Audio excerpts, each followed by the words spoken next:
Assalamualaikum warahmatullahi wabarakatuh. Selamat pagi, selamat siang, selamat sore, selamat malam teman-temanku semua, sahabat-sahabatku semua. Mudah-mudahan dalam kondisi sehat walafiat tanpa kurang suatu apapun, dan harus menjalankan ibadah puasa dengan ibadah puasa yang berkualitas. Khususnya kaum muslim yang lagi menjalankan ibadah puasa, kami ucapkan selamat dan mudah-mudahan mendapatkan pahala yang besar dari Allah Subhanahu wa Ta'ala. Semangat, semangat, sangkut cuan, cuan sangkut, sangkut, sangkut lagi. Oke, langsung saja. Biasa untuk awal-awal ceramah ini juga sangat penting untuk motivasi. Bukan saya ngobrol untuk asal ngobrol, tapi berisi edukasi ilmu-ilmu yang barangkali bermanfaat untuk Anda semua, terutama untuk pemula. Karena semenjak saya bermain kripto, saya dulu sering terjerumus, sering kalah dalam bermain kripto, sering loss, sering tertipu karena tidak pernah mendengarkan tutorial yang memperingatkan ataupun mengedukasi yang seperti apa kripto sebenarnya. Yang saya terima, saya selalu dicekoki yang muluk-muluk, yang ngebul-ngebul, yang menjanjikan, yang indah-indah, pokoknya yang begitu-begitu, yang bikin saya itu terpancing dengan memberikan bualan-bualan palsu seolah-olah besok akan menjadi jutawan, tapi nyatanya omongannya itu nggak ada yang bisa dipercaya, omong kosong, palsu belaka, bikin orang bangkrut, kere. Tahu Anda? Itu di situ. Oke, lanjut, semangat, lanjut, jangan lembek kayak tempe mendoan. Agak kenceng dikit Anda biar agak kaget ya, makanya kita harus belajar yang serius di sini. Kalau yang nggak kuat ya tinggalkan channel ini. Gini tong ya, saya jelaskan kepada anda sekalian. Gini tong, sekarang itu kan marketnya turun 3 triliun di dalam market kripto keseluruhan. Makanya untuk trading scalpingan ini agak sulit. Kayak kalau marketnya lagi stagnan seperti ini tong, Mbah juga gak bisa trading ya. Tergantung apa Mbah, Anda pikir sendiri, jangan ngeres. Yang tergantung apa, yang gantung apa, mangkatok, yang gantung apa. Agak tawa ya, bilang ini nangkatok, tahu nangkatok, nangka itu yang buah nangka, pikir aja, jangan ngeres kemana-mana, macem-macem aja. Ayo kita lanjut. Oke, saya akan memberikan langsung saja. Ini ada kenaikan di Raca, koin yang termasuk saya nek dulu itu. Saya beli di 150-an perak, sekarang harganya kemarin 2 perak. Ini ada kenaikan sedikit 20%. Itu memang ada 15 miliar investor, itu rupiahnya ya, 15 miliar investor yang masuk ke Raca. Itu pun boleh Anda lihat, 15 miliar masuk ke Raca, harga 2 rupiah naiknya jadi 3 rupiah, sekian, ceret, sedikit sekali bro. Bagaimana saya mau kejemput di Raca, sedangkan waktu saya masuk Raca itu nilainya itu ini 30 triliun, ini sekarang cuma 1,2 triliun ya. Saya bukan ngungkit-ngungkit masalah koin Raca ini. Dulu saya masuk itu di angka 30 triliun. Sekarang ini ada yang menyorong 15 miliar pun baru 1,2 triliun. Apakah nggak jauh dari bagaikan langit dan bumi bro ya. Ini untuk patokan, untuk pemahaman bahwa kripto tuh naik turunnya itu tergantung demand yang masuk, tumbang-tumbangan uang bro. Percaya nggak Anda? Jangan yang ditonton ngebul-ngebul, ngotot ini saya. Yang ditonton yang menjanjikan, yang muluk-muluk, yang nyatanya omong kosong, palsu belaka.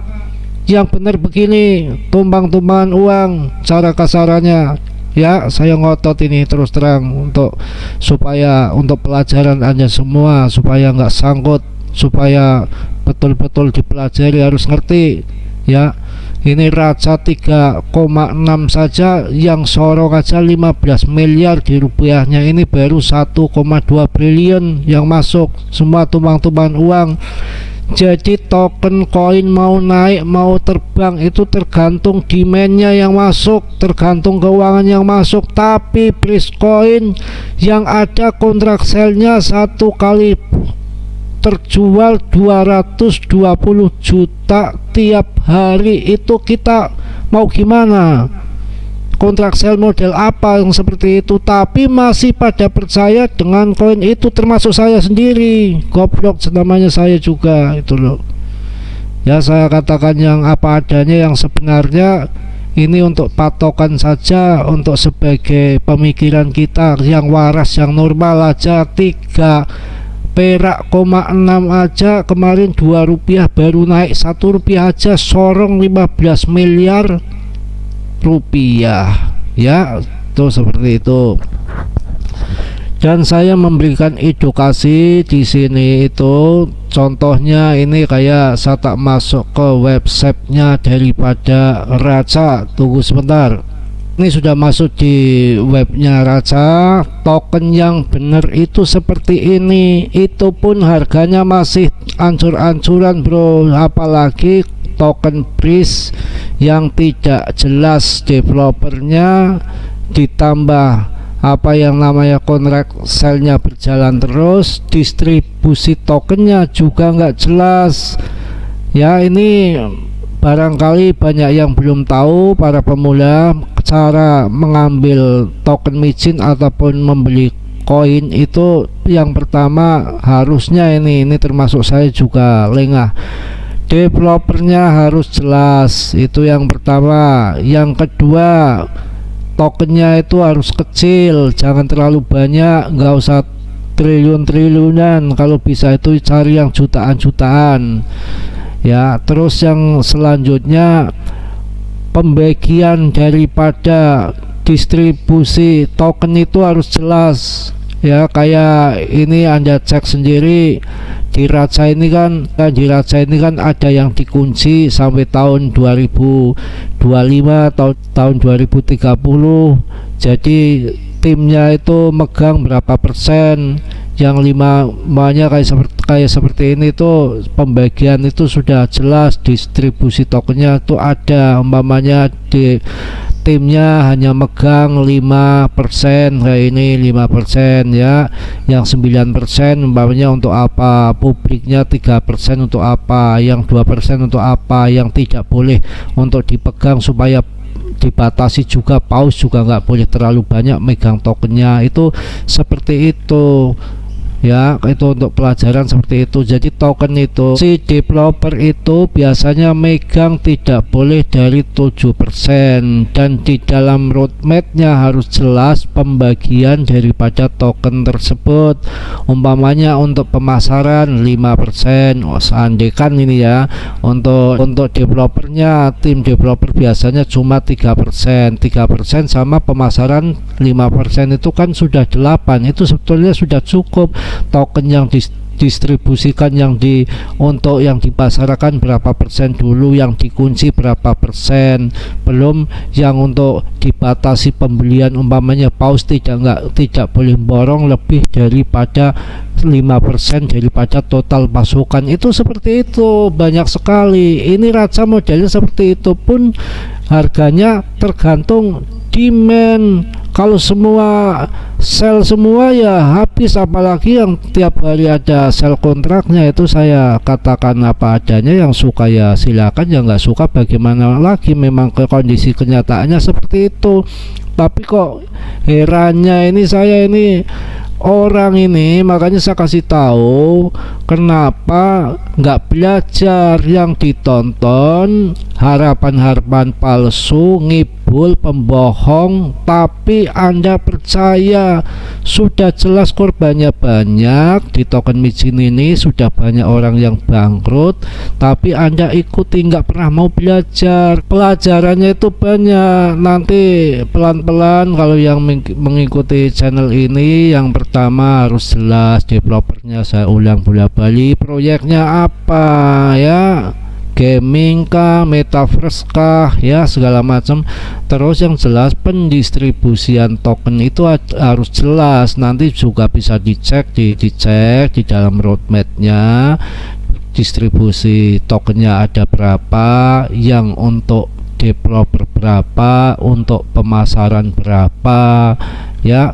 Yang dibatasi pembelian besar-besaran pun kadang nggak boleh, harus paling banyak itu kadang-kadang di bawah 5% daripada total pasokan semua, itu nggak boleh membeli daripada di atas 5% pasokan total semua, terutama supaya menghindari daripada paus borong yang nanti akan ujung-ujungnya bisa membuat pump and dump gitu bro. Jadi kalau token itu dikuasai paus pun sebetulnya juga nggak boleh, itu yang benar seperti itu juga. Di sini kan ini lihat terkunci ya, ada yang dikunci, raja itu ada yang dikunci, nanti bisa keluar tokennya setelah tahun berapa itu kan semua kan bisa diatur di situ. Kalau tiap hari yang ada kontrak sell sampai 0,5 miliar 2 hari, mabok Anda ngasih makan. Ya, banyak kemarin nih juga ada yang ngatakan apa itu, yang tanya masalah Kisu Inu itu, kalau saya jauh-jauh dari Kisu Inu, mendingan Baby Doge. Itu Baby Doge sama Kisu Inu itu Baby Doge dan Kisu Inu itu bagikan langit dan bumi. Ibaratnya kalau Kisu Inu 2%, kalau Baby Doge itu 80%, seperti itu, jauh kan. Makanya jangan beli Kisu Inu, holdernya aja nggak ada. Kalau beli itu juga holdernya harus banyak ya. Ini juga saya sampaikan Anda, makanya ini banyak sekali yang namanya pembohongan publik. Apalagi sekelas anda kita yang dicekoki, ngebul-ngebul, dikibulin, dibohongi, percaya ya. Anda dikibulin, dibohongi, itu percaya. Mereka itu tipu, itu bukan hanya kita. Kalau kita itu soal kecil, dicekoki dengan berita yang begituan aja, muluk-muluk aja, dipalsukan aja, Anda tongkrongin, Anda tonton. Tapi yang namanya developer pinter gila, ini esceng aja, sekelas esceng aja bisa ditipu bro.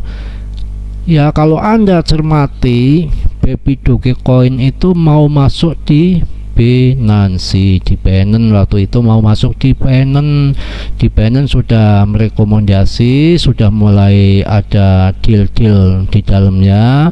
Tapi Binance itu kan namanya juga exchange terbesar pada saat ini, dia punya ini sendiri, cek riset sendiri, nggak sembarangan main masuk. Lolos dan enggaknya itu kan dia punya standar untuk masuk Binance. Setelah dicek, holdernya kebanyakan bot, tahu botoh robot gitu loh. Makanya seperti itu, 1, sekian juta. Binance nggak meyakini bahwa punya Baby Doge itu holder semua, kebanyakan siluman bro, robot gitu. Paham ya? Ini perlu dipahami, nanti ke depan tetap market akan dibawa terbang di saat next bulan yang akan datang.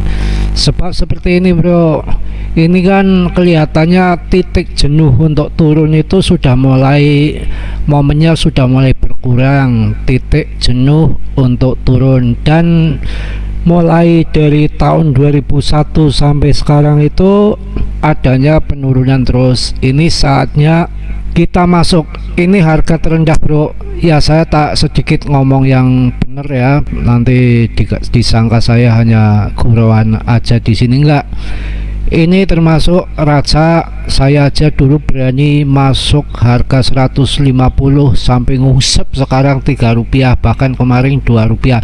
Ya itu yang saya katakan itu, ketika masuk ke market itu, kalau kripto itu kondisinya lagi hancur, jadi bubur mabur ya. Kalau udah jadi bubur kan kata-katanya kan bur, kelanjutannya kan mabur. Jadi ini jadi gak serius lagi, ini jadinya ini kacau lagi. Jadi itu ya, saya tak serius dulu. Ini nanti kalau terbang yang akan datang, kemungkinan di next bulan yang akan datang bakal terbang. Makanya sekarang itu kesempatan terakhir, kesempatan langka untuk serok. Toh kalau nanti turun lagi ya serok lagi, jual kebo sama jual sapi. Aduh, kacau lagi ini ya. Itu kondisi saat turun seperti ini ya, kita spekulasi, kita masuk, jangan yang ditungguin yang terbang-terbang aja. Kalau udah terbang nanti ada bingung, belum masuk nanti, aduh kapan turun bro, saya belum masuk ini, itu kan tolol sendiri. Ya pusing dibikin sendiri. Ini saatnya untuk masuk bro, masuk ya di saat kondisi lagi murah seperti ini, tapi ya tetap DCA bertahap kan gitu. Oke lanjut. Di sini itu kita itu belajar bareng-bareng di dalam kripto. Perlu Anda tahu, kadang saya juga ada guyonan, juga ada serius, ilmu-ilmu yang bermanfaat untuk Anda yang perlu Anda simak. Di sini itu permainan kripto itu adalah game coy. Perlu penjelasan yang lebih dalam, bukan celana dalam, bukan, penjelasan yang lebih dalam. Anda selalu ngerti begini ya, di kripto itu adalah kita main game. Ini serius, bukan bercanda ya. Makanya kalau biasanya membahas kripto itu kan yang muluk-muluk, yang ngebul-ngebul, yang indah-indah. Terus lagi apa yang namanya technical analysis yang ada pada stres. Kalau yang melihat technical analysis kok turun terus, kok sangkut terus.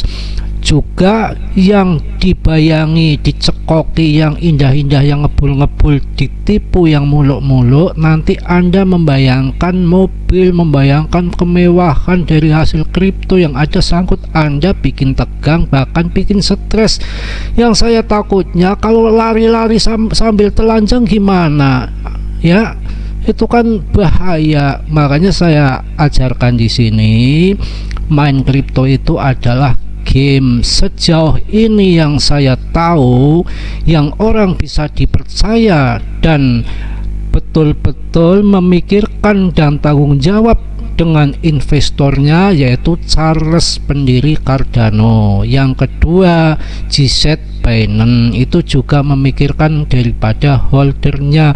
Kalau yang lain nggak tahu, banyakan kita dirampok dengan mafia, otak mafianya mereka, kita mau apa ya. Makanya saya ajarkan di sini, ada yang seriusnya positif, ada juga yang saya agak ngotot nggak apa-apa, juga ada yang lembek kayak tempe mendoan gini bro ya. Saya lanjut lagi. Jadi memang yang sejauh ini yang orang bertanggung jawab itu dengan investornya, saya ulang lagi, GZ Binance, terus Charles Cardano, itu tanggung jawab dengan investornya. Kalau yang lain tuh masih nggak jelas. Karena di dalam kripto itu kita main game. Ini yang megang token price, tenang saja, dipegang saja. Kalau nanti naik dibuat scalping juga nggak masalah ya. Karena apa? Di dalam bermain game ini kemungkinan nih loh, ini kemungkinan itu price ini ke depan akan dibawa terbang bro. Mungkin yang uang sekarang developer yang untuk serok di bawah, ataupun developernya yang jual dengan sell kontraknya terus, nanti kan duitnya kan banyak, lama-lama kan melekok. Kalau sudah dapat uang banyak, sudah melekok, sudah mendapatkan kemewahan, jelas ketagihan bro, ketagihan. Pasti pingin lagi, kurang lagi, nggak ada cukupnya orang ya. Saya jelaskan seperti itu. Nanti kemungkinan harga ini nanti akan diangkat lagi ke atas. Mungkin uangnya buat modal lagi, developer masukin lagi untuk dimasukkan ke token lagi, untuk payback kembali, harga terbang lagi ke atas ya. Mungkin bisa diangkat nanti mendekati RP1, bisa aja. Setelah nanti di atas pada komo ngambil di atas semua, banting lagi ke bawah, itu kemungkinan yang terjadi banyak ke depan ke situ. Makanya menurut saya yang pas itu ketika ngambil koin ataupun token itu di saat harganya crash, tapi sabar menunggu sampai nanti dipompa lagi sama mereka. Ya jelas ya. Kemarin kan ada yang ngomong Shiba, gimana Mbah Shiba? Sebetulnya sih jangan Mbah, saya umurnya masih 40 tahun kayak Mbah temen ya, kayak nangis Mbah lagi Mbah bro, kayak Bang Mas kayak nggak apa-apa, jangan Mbah kayak tua temen sih Mbah kayak mbahmu apa. Sanda ya masa ini gini, kalau Shiba ini yang nangis di pojokan tuh sudah banyak, yang kaya banyak juga, yang sangkut nggak kurang-kurang. Nanti ketika harga naik itu risikonya yang akan sell itu banyak, yang nunggu harga di atas itu yang sangkut itu banyak. Itu yang pertama Shiba. Terus yang kedua, token ini maupun koin itu ada masanya bro. Kalau masanya tenarnya sudah redup ya kadang-kadang terlanjur redup, tergantung rezeki kita lah gimana nantinya Shiba itu.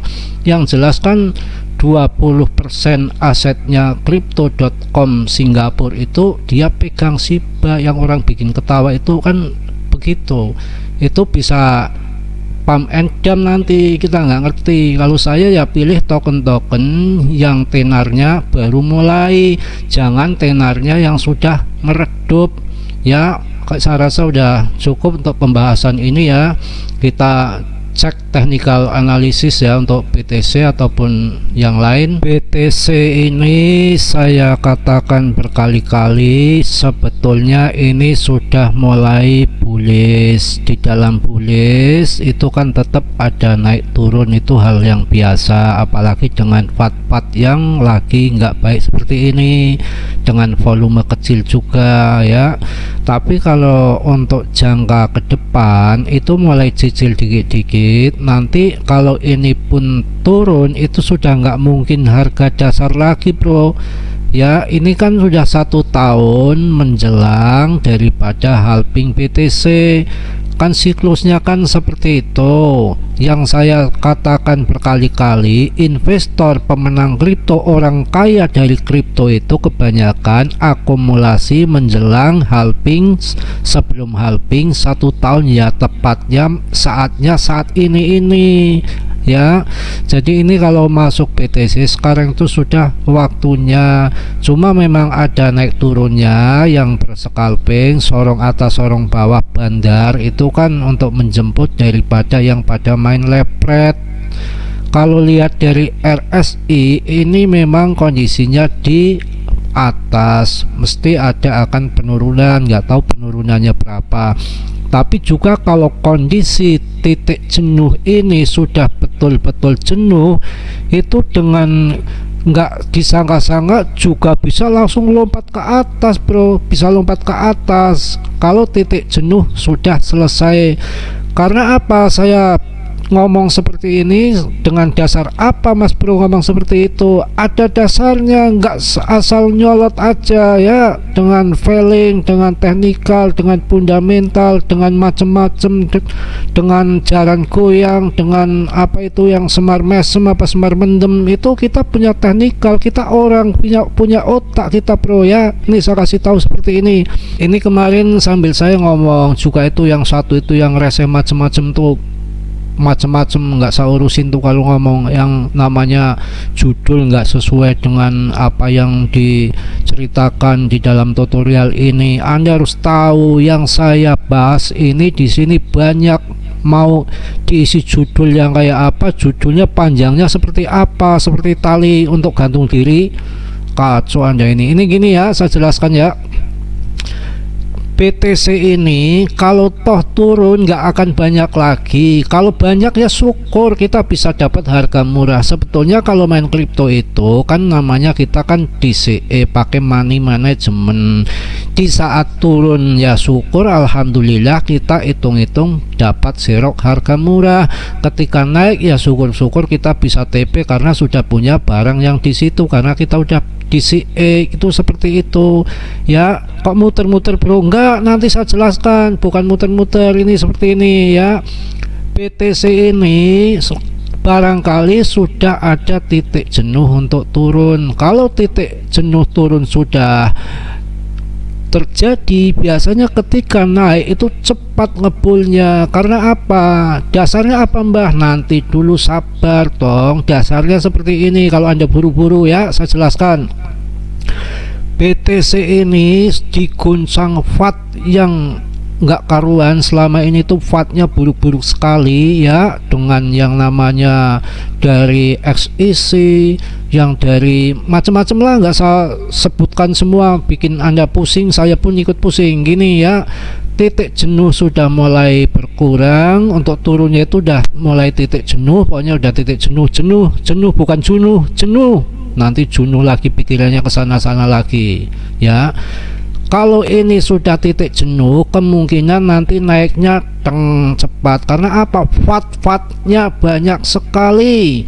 FAT-nya banyak sekali, ini saya ulang. Tapi BTC-nya itu masih bertahan, nggak langsung longsor ke bawah. Artinya jenuh turun sudah terjadi. Paling turun sedikit, nanti mental lagi. Dan perlu kita ingat, bos-bosnya kripto ya, itu sudah pada jual semua, udah pada bangkrut semua. Dokwon tuh yang gagahan, yang suka sorong atas sorong bawah, yang suka ngetawain pemain lepret. Ketika pada pasang shot itu dulu kan Dokwonnya ketawa, nggak taunya dia sorong ke atas. Itu kan dulu kan dimainkan sama Dokwon, itu kan pernah terjadi seperti itu ya. Itu yang pertama. Yang keduanya, ini nanti kemungkinan ya, dengan FAT yang luar biasa itu sudah mulai berbondong-bondong mengamankan harta-hartanya dia pada masuk ke emas. Sebagian juga masuk ke BTC. Nggak mungkin dia itu orang cerdas, para pengusaha kelas dunia itu akan menaruh telur dalam satu keranjang kayak Anda, kayak saya. Nggak mungkin, pasti BTC pun dia isi. Makanya ini turun dengan FAT yang luar biasa pun dia harganya masih bertahan. Ingat 1 tahun lagi halving ya. Tolong yang belum subscribe di subscribe, yang sudah saya ucapkan terima kasih. Jangan pelit-pelit untuk subscribe, nanti kalau pelit kuburannya sempit ya. Makanya di sini saya jelaskan semua dengan gamblang, dengan fakta apa adanya, untuk memberikan para pemula supaya tahu kondisi kripto yang sebetulnya itu seperti apa. Saya rasa ocehan saya sudah terlalu banyak. Mungkin penjelasan saya cukup sekian karena video pun sudah panjang. Yang belum subscribe di subscribe ya, biar channel ini bisa berkembang lebih baik lagi. Yang baik Anda ambil, yang buruk Anda buang jauh-jauh. Wassalamualaikum warahmatullahi wabarakatuh.